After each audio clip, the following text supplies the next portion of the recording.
Hey everybody, welcome back to my Eurovision React Review channel. So last Saturday, I was busy live streaming Melodifestivalen, but one country that had their national final in addition to Sweden, as well as Portugal, was Iceland. Now, on the day of the final, I actually caught up with the events in Iceland, and that video will be above. So I know who is obviously won. So Sigga Beta and Elín. Now, going into that, I kind of ranked my top three. So this was my third favourite. My second favourite was Stefan. It's my neighbour with their water. Stefan. And my first was Reykjavíkurdætur. I'll say it in English because the Icelandic name I won't be able to pronounce. Okay, so basically I'm just going back through the semi-finals. So semi-final one. So like I said, I quite like Stefan. That was my second favourite. And in semi-final one, it would seem that we were starting to get an understanding that Iceland were backing Sigga Beta and Elín because they won semi-final one with 10,000 votes. And second was Stefan with 7,000. Interestingly, semi-final two. So semi-final two, we have Reykjavíkurdætur winning that one by 13,000. A massive gulf to Katja, which was 5,000. Now Katja was my least favourite. It was my sixth favourite. And then some people in the comments were like, "You're brave. Katja's like the fan favourite." I was like, well, I don't get it. So what we got the final. If we have a look at Reykjavíkurdætur, so the jury, okay, 19,000. The public, 26,000. That was what someone told me. I'm getting confused. So yeah, basically what happened was Reykjavíkurdætur got more votes in the first round of the final. There is a significant gulf. They won the jury and they won the televote. So they had a total of 45,757, and Sigga Beta and Elín got 42,224. And then obviously we get to the actual final. Now, isn't it so unbelievably interesting how, yeah, so I'm assuming in the second round it just goes on televotes alone, is it? So they've added the first round of televotes with the second round of televotes, and notice that was the damage, because actually in the end there's about 8,000 votes in it. So listen, what can we attribute that to? If you think about it, what you've got, obviously, if we look at the other if we go back to the first round, Stefan with 9,000, Amorosis with 12,000, Katja with 6,000. So that is a significant chunk of televotes that did vote for those songs and now can't.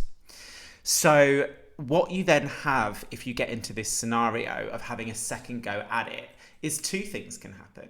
Either those that voted for those songs had Sigga Beta and Elín as their second favourite, or protest voting. Because let's call it, Reykjavíkurdætur is an alternative song, which is a bit like what we would say in the UK, Marmite, this thing that we put on toast that you either love or you hate. I loved it, and the English version came on the other day on my Spotify. I added it to my playlist, and the English version I love. I'm a lover of this, but I can understand completely why some people would also hate it. And as a result of that, to ensure that they put that kind of feeling and emotion into practice, would vote for the other song. So it's not completely out of the realms of rationality why this, nice laid back number has obviously beaten this kind of alternative, very kind of different pop number from Reykjavíkurdætur. So I actually want to watch Reykjavik Girls turn this around to see what their final performance was like. And then I'm going to rewatch the winner and then assess my feelings on the whole thing. So obviously I've only listened to this once, and it was in Icelandic, and it was the semi-final version. But like I said, I've listened to the English version a few times on Spotify, and I love it.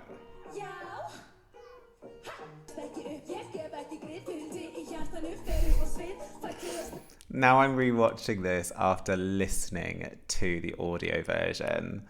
I'm really upset that this isn't going to Turin. I'm going to hold out judgment. I'm going to obviously rewatch the winner in a sec. I think this would have done quite well.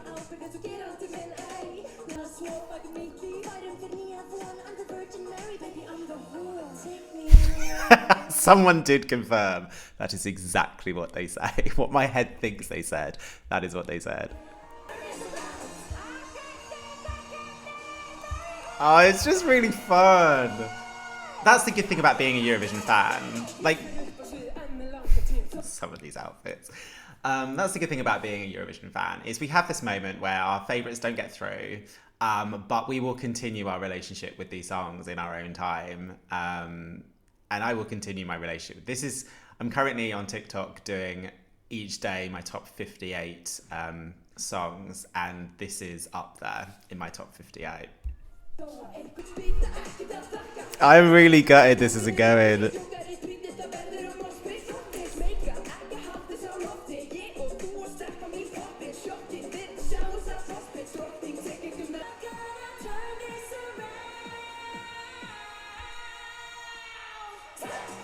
Turn this around, turn this around, turn this around, turn this around. Turn this around, turn this around.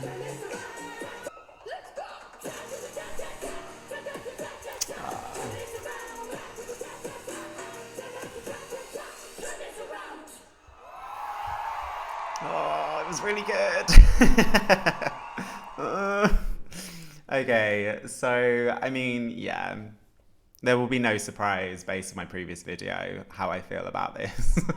But no, I'm going to rewatch the winning song, and hopefully on second listen of that one, I will understand Iceland's choice.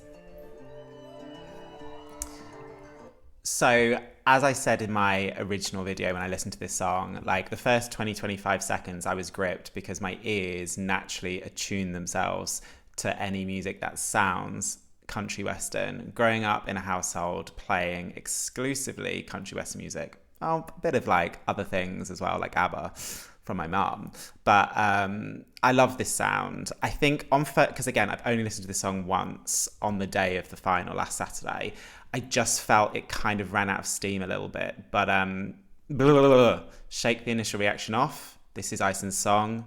Judge it as the winning song now, Shane.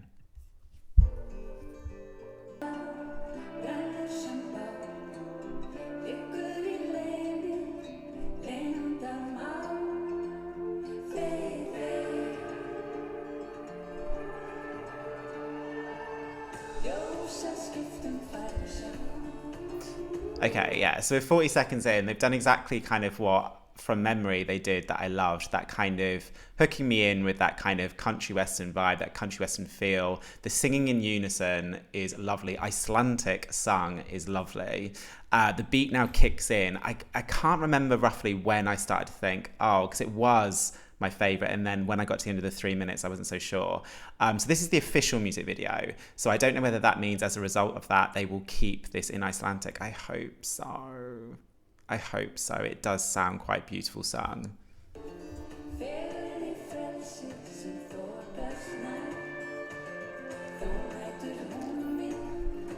I will say, actually, watching this with a bit more of a critical eye now, the movement and the camera angles are quite seamless. There was like that kind of semi-choreo earlier, which actually didn't feel corny or cheesy. It actually fit quite nicely with the song. And moreover, I quite like this clever camera angle. This one.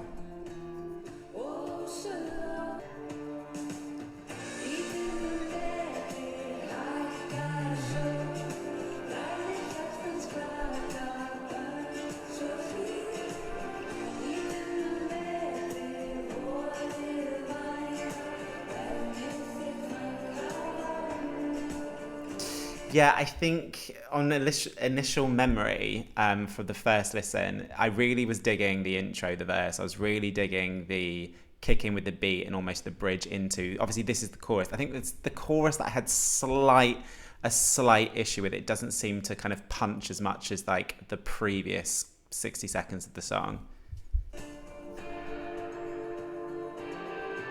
But I like the camera angles.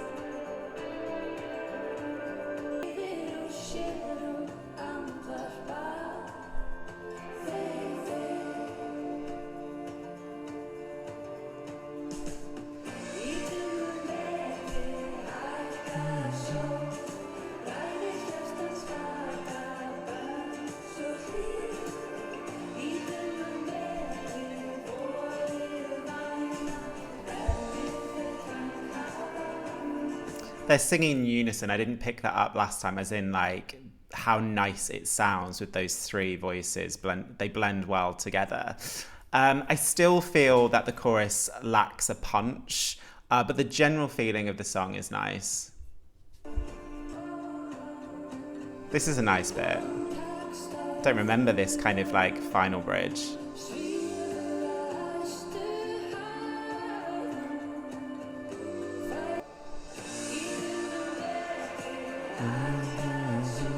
I don't know.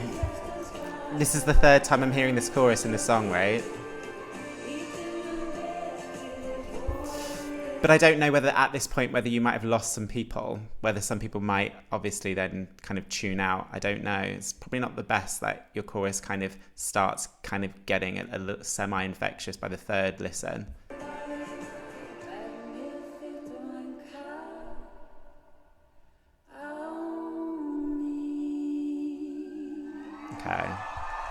Okay, nice. Okay, so I mean, let's kind of go to hard facts. So it's in semi-final one, which is in its advantage. It is the weaker of the two semis. It was also giving that simplistic sound, so it's not kind of relying on, you know, hardcore visuals or an overproduced artificial production. And it's I'm just thinking, if you're going to give that simple sound, it's probably valid to kind of compare it to other songs that are a bit more stripped back, shall we say. So I would say Netherlands is a good example of a stripped back song that seems to be kind of going up people's rankings in regards to kind of the fandom, and is doing quite well in the betting odds as well. I've just listened to Mara from Portugal that's given that kind of simplistic, stripped back vibe, but I really gel with that one. Even Greece to a point, there's something kind of a bit more stripped back with it. And Switzerland is very stripped. I mean, these are slow songs that ultimately are doing different things, but if you're going to be simplistic in your production, then there has to be something more to it. And I'm just thinking now, comparing this to the rest of the songs, it's going to be quite difficult, I think. But I mean, country western vibes, they can hit or they can miss, but they generally hit. They generally qualify, generally.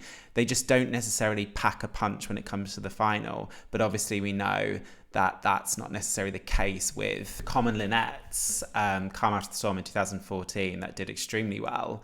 And actually Netherlands has been known to send country vibes historically. Obviously Waylon came back in 2018. That was country western, but it wasn't necessarily something I loved. Dal Bob 2016 was country western, that did okay. Joan Franca, You and Me 2012, country western, but kind of missed a little bit. I mean, Joan Franca and then Texas Lightning from Germany, No No Never, were country vibes, but country vibes with pop, with pop bubbles added on. But this is obviously more authentic. There are people that will pick up the phone for this, because there are people like my parents that just vibe and jive with this song. It just depends, obviously, which countries they are in this semi. It would have helped if Ireland was in this semi. And I can't remember which semi we are voting in. I mean, it's not a bad song. It's not a bad song. I think it's quite nice. And like I said, when the chorus hit on the third time, I was like, oh, okay, it kind of gels. But it is competing against some other kind of subdued songs. So it's going to be tough, but I don't think it's impossible for Iceland. But what do you guys think? Do you think this is a safe qualifier? Let me know in the comments below. Please do subscribe to my channel if you haven't done so already. Please do click the notification button so you're informed if and when I post videos. And yeah, until next time, stay safe.